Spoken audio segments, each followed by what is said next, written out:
KPBS On Demand is supported by the San Diego County Toyota dealers, presenting a new 2025 Tundra designed to combine performance and comfort with up to 437 horsepower and 10-speed automatic transmission. See your Toyota dealer, the San Diego County Toyota dealers. We make it easy. It's a story that many of us can relate to on a human level, but few have experienced it on such a big stage. A San Diego cultural sensation disappoints those close to him and the millions who've cheered him on around the world. Now we wait to see if he can redeem himself. This week on KPBS Roundtable, we're looking at the public apology from Fernando Tatis Jr. and how this is about much more than the game of baseball.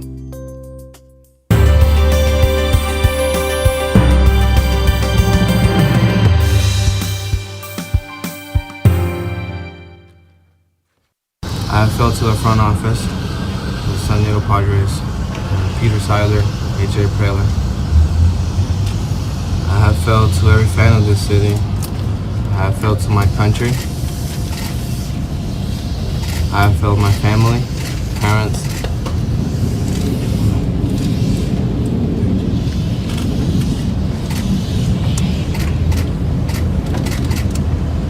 I'm really sorry.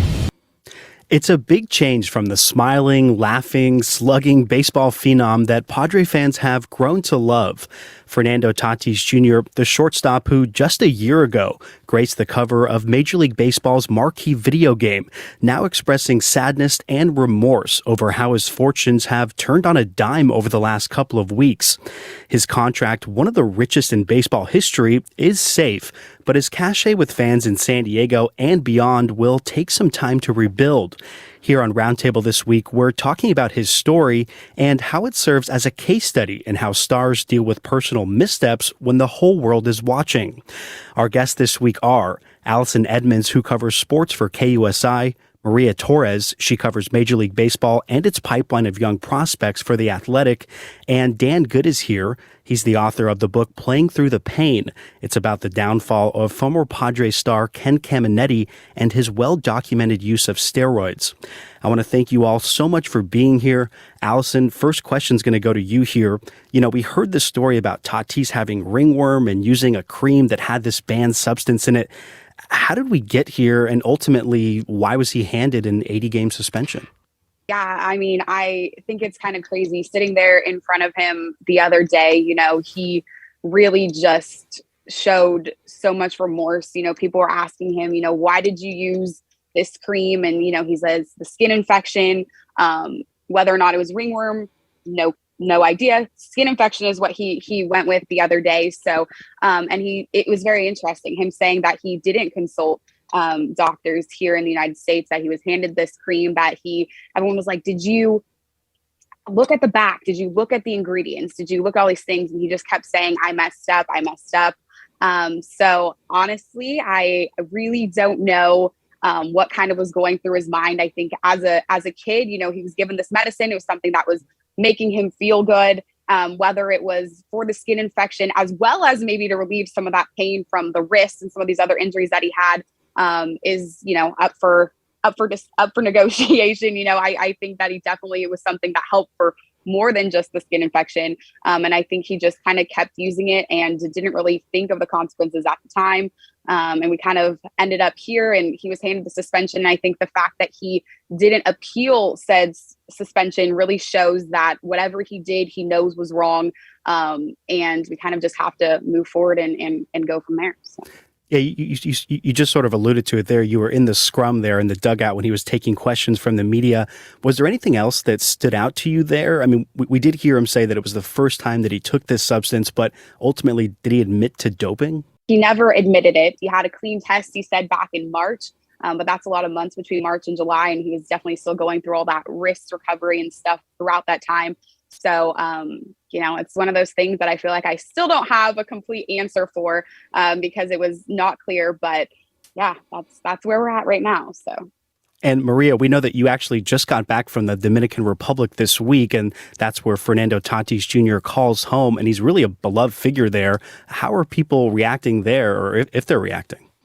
I think the overwhelming feeling in the Dominican Republic and in his native land is that of disappointment. There's definitely a lot of anger. There are a lot of people upset.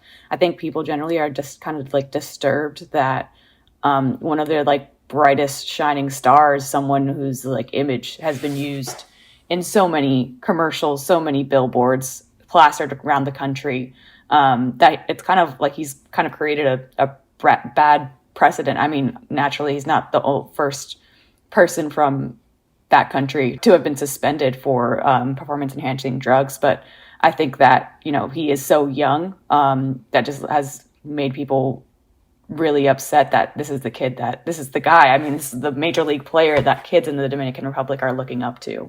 And not just kids in the Dominican Republic. He's on all those Gatorade commercials and everything, Major League Baseball propping him up. But Dan, we know that you also follow the Padres very closely. Do you have any thoughts on his apology and sort of where we go from here?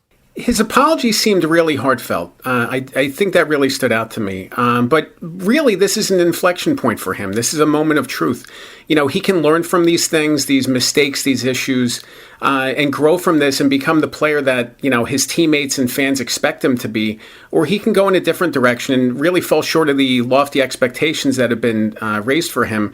It's really up for him at this point to figure out what kind of player and what kind of career he's going to have from here. And Maria, we know that Tatis's identity, it's very much wrapped up in his Dominican upbringing. Earlier this year, you co-wrote an in-depth investigation into the system that funnels these young teenage players to Major League Baseball. We'll get more into that in a little bit, but first, can you explain to our audience, you know, why baseball is so important there, not just as entertainment, but as a way for boys to support themselves and also their families?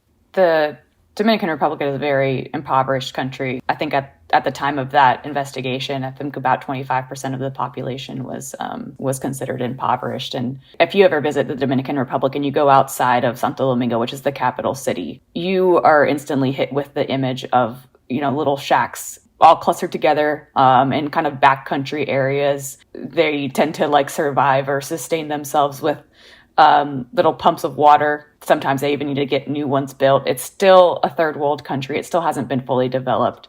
And so many of the kids who are in the baseball pipeline come from those backgrounds because they've seen so many so many people from the Dominican Republic kind of step up and become Hall of Fame caliber players. You're talking David Ortiz, Pedro Martinez, more who haven't gotten into the Hall of Fame yet and might still be in the future. But those are the types of players these kids, you know, grew up looking up to, and seeing what a difference those, like the fame and the money does for their families and their people back home. I don't want to say it's easy, because by far there's no way that, you know, becoming a major leaguer and becoming a steady major leaguer and becoming Hall of Fame caliber player is easy.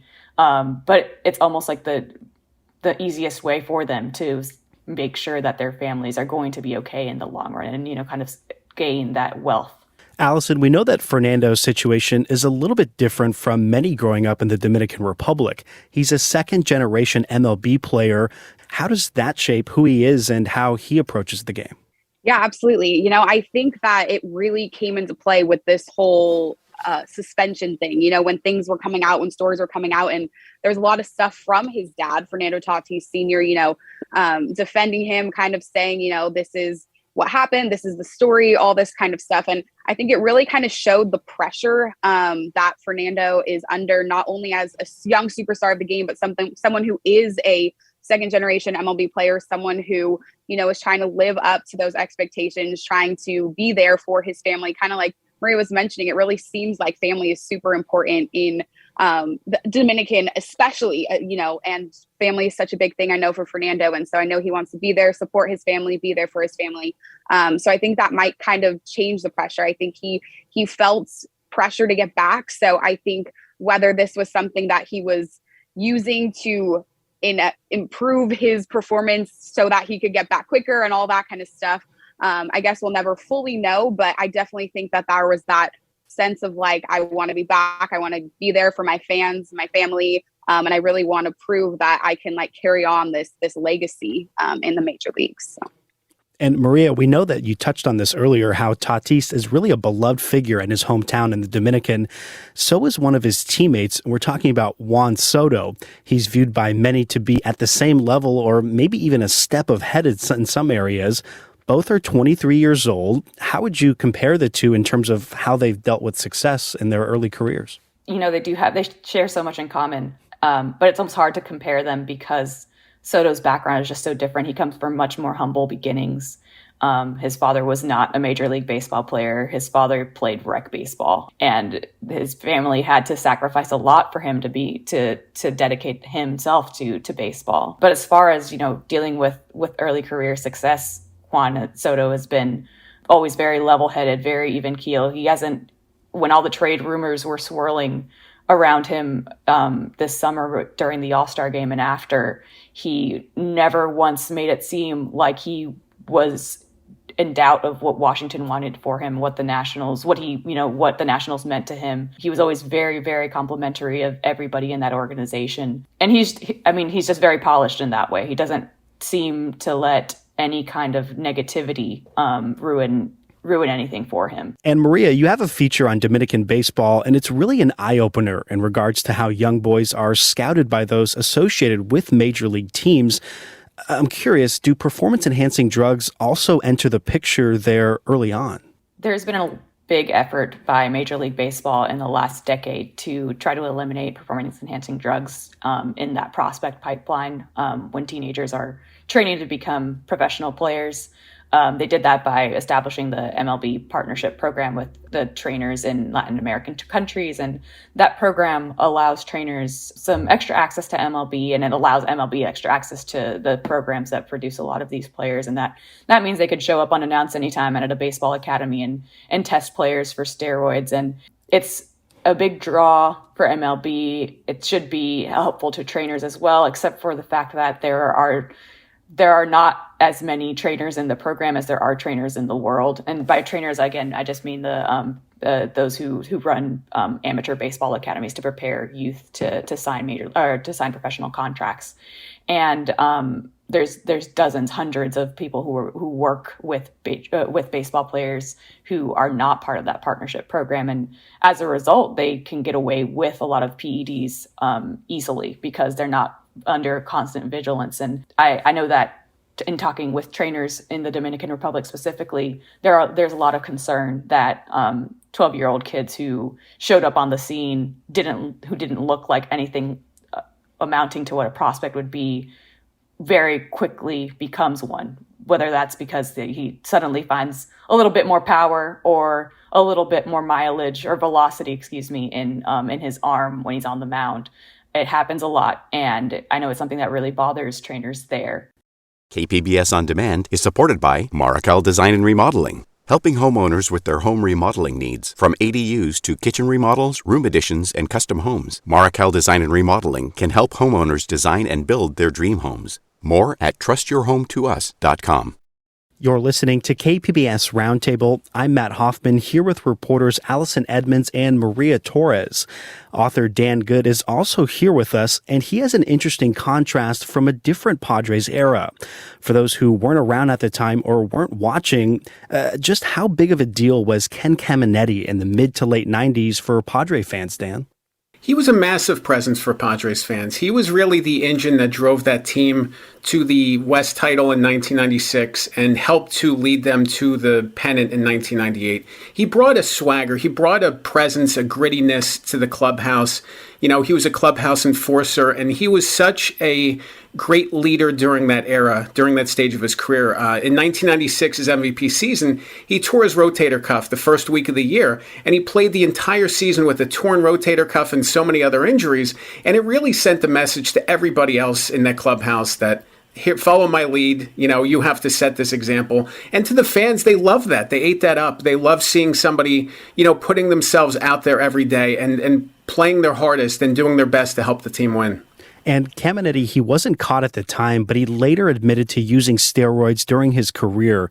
Did he ever say why he did it? It was a complex grouping of reasons. There were many reasons why he ended up using, he started using steroids in the back end of his career, post age 30. He wasn't exactly the player he used to be at that point.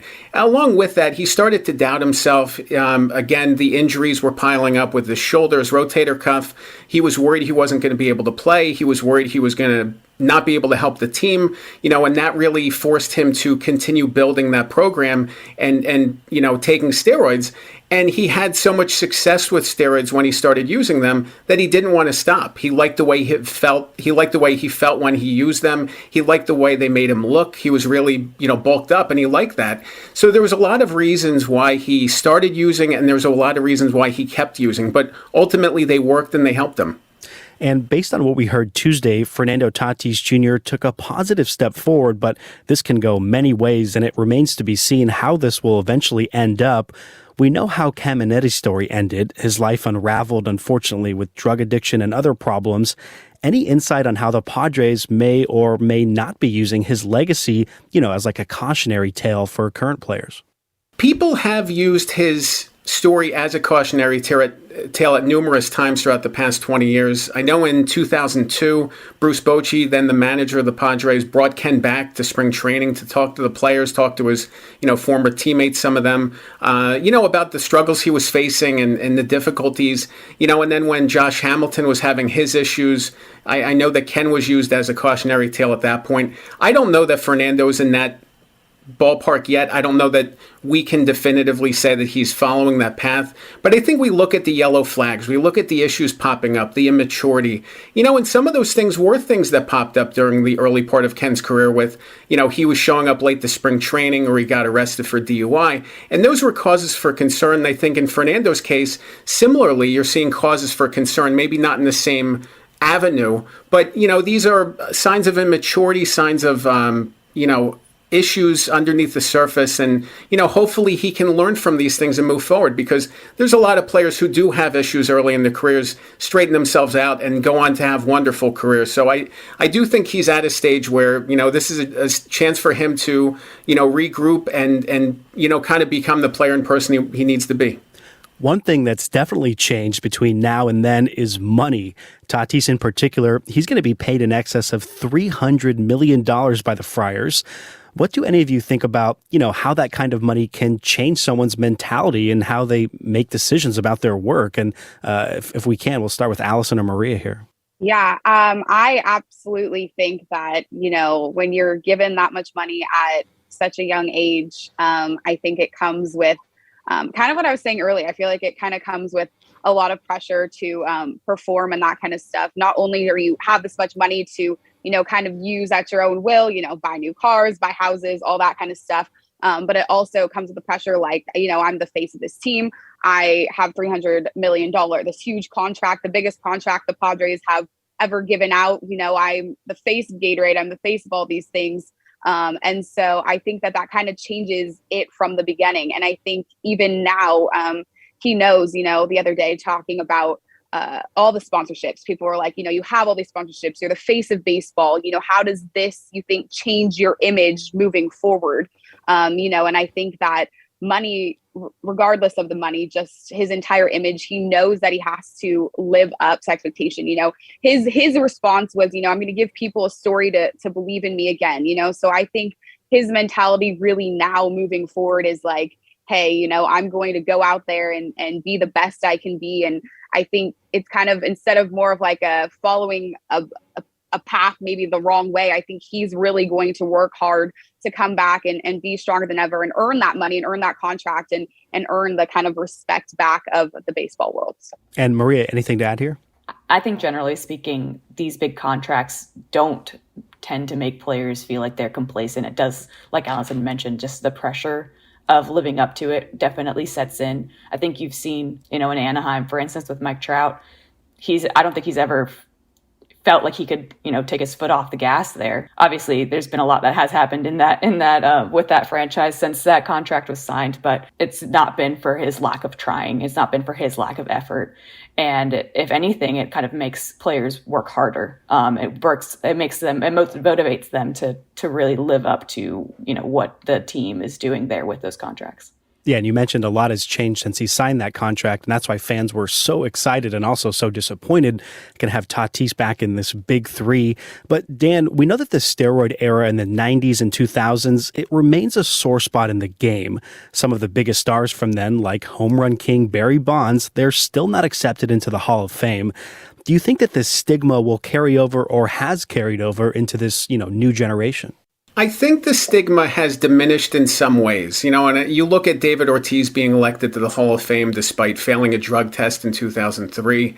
I think there is a bit of that stigma lifting. At the same time, the voters for the Hall of Fame have really taken a hard line stance on players who have failed drug test or been suspended for PED use. Alex Rodriguez and Manny Ramirez come to mind. I think 15, 20 years from now, if voters are voting on Fernando, I think if they can look at this and say that this was a youthful transgression and a mistake, I think they'll be able to look past it. There has been some softening to the steroids era, and there's been dozens and dozens of players from that era who are now in the Hall of Fame that we know nothing about whether or not they use steroids. So, I think that, now that there are more guardrails in place, it's important for players to really better police what is going on with their body, what they're putting into their body, what they're putting on their body. But I think the voters have softened their stance a little bit, even if Barry Bonds and Roger Clemens and some others remain on the outside. Yeah, I mean, we know athletes, just like the rest of society, they get in trouble for all kinds of bad behavior. But Maria or Allison, why do you think that this steroid issue, these banned substances, is so hard to overcome for some players? I think the issue comes to the fact that there's so much knowledge available. There's Google right there at your disposal if you have a phone, which all of these players definitely have phones. And they also have people who manage them, who should be looking after what they're putting into their bodies, in addition to just the players policing themselves. So I think that's what makes it really hard to just kind of overcome that stigma that we were talking about. And Allison, I don't need to tell you this, but Padre fans, we know that they're starved for a winner here, still chasing their first championship. And by the time Tatis' suspension ends early next season, how do you think he'll be received locally? I mean, we know that fans are upset, but if he comes back next season, hits 50 home runs, is all forgiven? I think that's a question that even fans are asking themselves right now for sure. But I noticed completely after he talked the other day, mostly through the Twitterverse, but I noticed almost a complete 180 from a majority of fans. I feel like a majority of fans were like, hey, look, he manned up. He owned up to it. He, didn't try to be like, no, I didn't do it. He said, I'm sorry, I did it. I'm going to come back stronger than ever. And I think it was well received. It really seemed like a lot of fans that were like, I'm not wearing a Fernando Tatis Jr. jersey ever again, really came around and were like, you know what? If he's going to really own up and man up and really, he's going to go get that shoulder surgery now. He's going to really come back in May at 110%, ready to give this team everything that he has and try to get that 50 home run season, maybe finally play his first full season in the major leagues. And I think it'll be both ways, but I think a majority of fans will receive him well when he comes back, as long as, everything kind of continues to go smoothly here over the next 6 months or so. And I think that there will, of course, be some fans in other stadiums and stuff, who might resort to the boos or not respect him the same. But I do think a majority of Padres fans will be ready to receive him because he is a part of this team for a really long time. And I think it's too long to hold a grudge. So. Yeah, and we've kind of heard some of that split, even in the Padres locker room. Some players like Manny Machado saying, people forgive and people forget, but some others, still disappointed and not so happy with them. But Maria, what about reaction from around the league? Like, does anything stand out to you from this story and any big reactions from it? I think just the mix of sympathy and anger. You've got people, just generally saying that they can't trust cheaters, and then others who kind of understand the background that Tatis comes from and understands the pressure of playing under a huge contract. So time will tell ultimately how this all shakes out, but just that mix of sympathy and anger is still kind of simmering there. And finally, let's get to a little bit of some baseball predictions. I know you guys don't have a magic crystal ball, but we're going to ask you to try to find one here today. Tatis coming back, it was going to be a huge deal with Soto and Machado. Now he's not here. Any thoughts on how the Padres finished the season without Tatis? And anybody can jump in here. Right now, things are not looking so bright. I know they have a little bit of a rough go here. But I think the morale in the clubhouse after this last homestand is really like, this is rock bottom. I know Bob Melvin was like, hey, this is rock bottom. We can only go up from here. So I think I know Soto had a little bit of back tightness and stuff last week. I think once he comes back, I feel like this team is really kind of starting to gel. They're still kind of working out some kinks here and there. But I really think if they come back starting tonight and really are able to push through this last 30 plus games of the season, I think there's a good chance. I mean, right now they're still in the wild card hunt here. So I think there's a good chance that they at least get that third wild card spot and are able to make a postseason appearance. So. At the start of the show, you guys listened to some of Tatis's apology, but now let's revisit a moment filled with a lot more joy and optimism. It's when he signed that big contract extension last year. Here's how Fernando was looking forward at the time. I'm embracing this moment right now. It just feels great. It just feels great. When you're just a kid dreaming on the field. When my dad was playing, and I see myself playing on the big leagues, being a winner, being one of the best of all the time. And now it's getting more complete. But I'm just grateful for everything, and to the city of San Diego. We're here to stay, and I love this city. I love the fans. I love the culture. I love the vibe, and I'm all about winning, and I'm all about winning in San Diego. What a flashback there. That was Fernando Tatis Jr. from February of last year. It's a sentiment that Padre fans hope will return as he works to put this chapter behind them. I want to thank our guests this week, Allison Edmonds from KUSI, Maria Torres from The Athletic, and the author of Playing Through the Pain, Dan Good. I'm Matt Hoffman. We'll be back with you all next week. KPBS On Demand is supported by Marrocel Design and Remodeling, helping homeowners with their home remodeling needs. From ADUs to kitchen remodels, room additions, and custom homes, Marrocel Design and Remodeling can help homeowners design and build their dream homes. More at trustyourhometous.com.